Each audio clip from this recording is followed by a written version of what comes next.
Come up to me and said, "Hey, I'm Pooh Shiesty mama." And I had just said some about that boy. And she said, I ain't like what you said. And you know, I think I won't say her husband, but Pooh Shiesty daddy represent another faction of rap a lot, but it's not rap a lot. When she said that, me and that white boy took off running from her.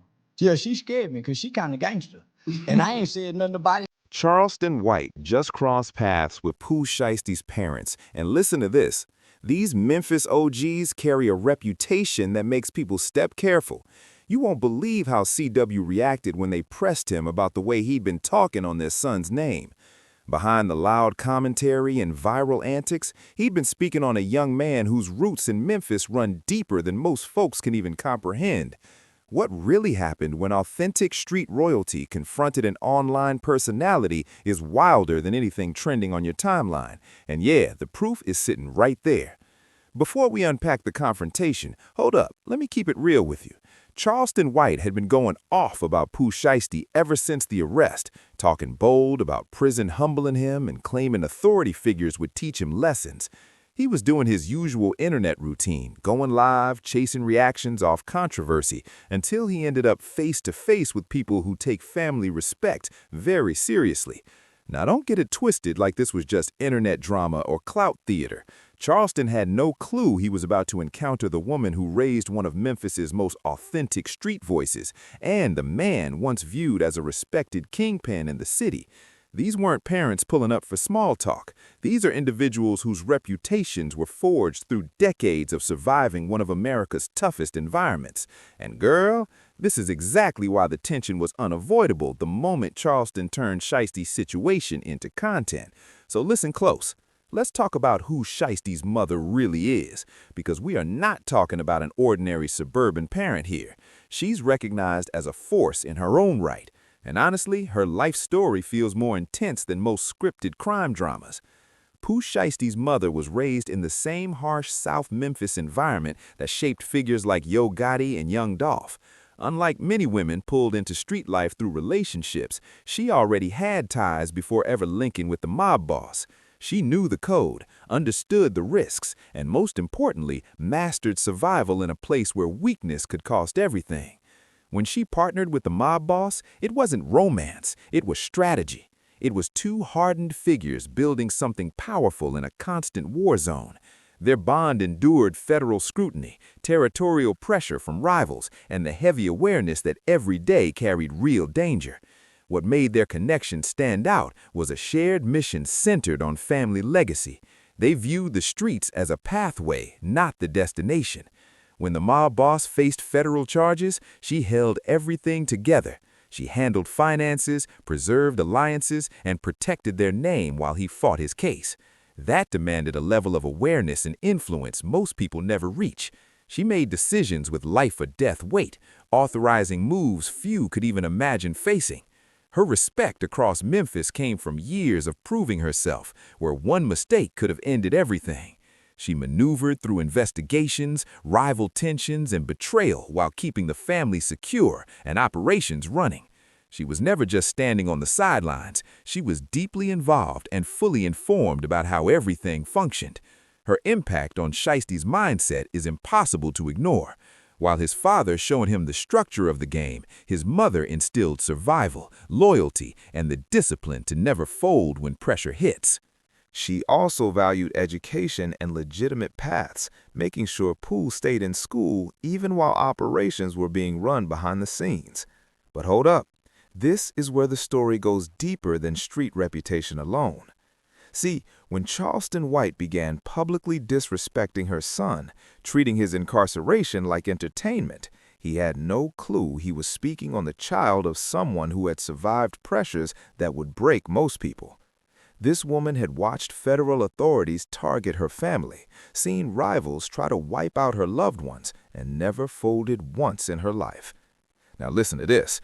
We got to talk about Pooh Shiesty's father, Lantrell Williams Sr., known across Memphis as Mob Boss. This wasn't someone performing toughness for cameras like internet personalities. Mob Boss had real standing in the streets, and his operation was so advanced that federal investigators needed months just to grasp its scope. Real talk, that name mob boss wasn't branding hype. It reflected years of influence, movement, and authority throughout Memphis. His reach stretched from the Mississippi Delta all the way to the Arkansas border, with I-55 functioning like his distribution route. His circle included truckers moving product across state lines, insiders tipping off law enforcement activity, and loyal enforcers ready to risk everything. But here's what separated mob boss from typical street figures. He recognized the biggest downfall for many dealers is indulging in their own product, literally and mentally. While other crews chased attention and confrontation, mob boss moved with executive precision rather than street impulse. He placed money into property across South Memphis, turning locations into stash points and meeting hubs. He operated legitimate businesses that justified revenue and created work for those around him. Most importantly, he understood that staying off law enforcement's radar while generating income was the real strategy. That's why he launched Mob Ties Records, an independent label that explained travel, justified large cash flow, and built influence without constant violence. But girl, this is where things take another turn. In 2007, Memphis police had been monitoring one of mob boss's locations for more than a month. They focused surveillance on an apartment at 784 Porter Street that appeared abandoned but was actually an active trap house. The choice of location was deliberate. Porter Street ended in a dead end within a neighborhood where police presence was rare and residents kept to themselves. Let me walk you through what happened when officers finally executed those search warrants, because this played out like cinema. Detective Cottrell Robinson entered first, and the moment they breached the door, everything erupted into chaos. Mob boss's cousin, Rico Johnson, attempted to flee from apartment 4 into apartment 3. Glass shattered as someone launched themselves through the kitchen window. And you won't believe this, a 75-pound pit bull charged around the corner, aiming straight for the officers. Detective Robinson fired 3 shots before the animal retreated to the kitchen and died. That dog wasn't just there for companionship, it functioned as security. In the drug trade, aggressive dogs serve strategic purposes. They discourage robbery, signal raids, and in some cases destroy evidence if trained accordingly. The fact that this animal attacked armed officers showed the level of training behind its role. Once everything settled, authorities uncovered an operation that revealed the true scale of mob boss's enterprise. They seized 12.5 grams of cocaine, 8 pounds of high-grade marijuana, digital scales on the counter, measuring cups for cooking crack, a Smith & Wesson firearm on the couch, and $10,000 cash in his pocket. Now we have to address the most serious claims tied to mob boss, because this part shows how deep his reputation runs. Back in 2004, he became connected to one of Memphis's most shocking homicide cases involving 24-year-old radio DJ Rebecca Glenn. Rebecca was discovered strangled inside her apartment by Stanley Andrews, but according to official reports, mob boss was charged as an accessory after the fact to first-degree murder. Here's where the story takes a sharp turn. Listen to this, people. Around Memphis, said Rebecca played Yo Gotti on air, but wouldn't spin records from mob boss or his mob ties artists. In that city's music ecosystem, radio rotation meant everything. It separated neighborhood rappers from artists who could actually turn music into real income. Some claimed mob boss ordered a hit over the perceived disrespect, though nothing like that was ever proven in court. Still, the rumors alone speak volumes about the influence attached to his name. What's confirmed is that after Rebecca's death, mob boss and a woman named Marquita Thomas were caught using her credit cards and selling items taken from her home. That's chilling behavior, no way around it. The case shook Memphis because it exposed how tightly the music industry and the street world overlapped. Investigators uncovered details that were deeply disturbing. Andrews slipped past security and wandered the building halls, knocking on doors. When Rebecca answered, Andrews forced entry, strangled her, and robbed the apartment. Even Andrews' sister told Action News 5 she couldn't believe it, saying he called from jail claiming she yelled at him and he snapped. But his demeanor suggested calculation, not panic. Her sister said he didn't behave like someone who lost control in a random moment. There was no remorse shown. The situation also revealed how much power radio DJs held in shaping exposure and how that influence could make them targets. Mob Boss faced accessory charges along with first-degree forgery, yet he avoided severe punishment and received just 1 year of supervised probation. That kind of outcome might have slowed someone else down, but for him, the streets still called louder. Let that really sink in. This was the environment surrounding Pooh Shiesty's upbringing. Now listen closely to what Charleston White said that ignited Memphis OGs, because his words went beyond disrespect. He was openly celebrating a young black man's downfall. He questioned who wrote the lyrics. He blamed something sinister behind them. He mocked how someone so young could speak on violence. He kept pressing how the young rapper knew those experiences.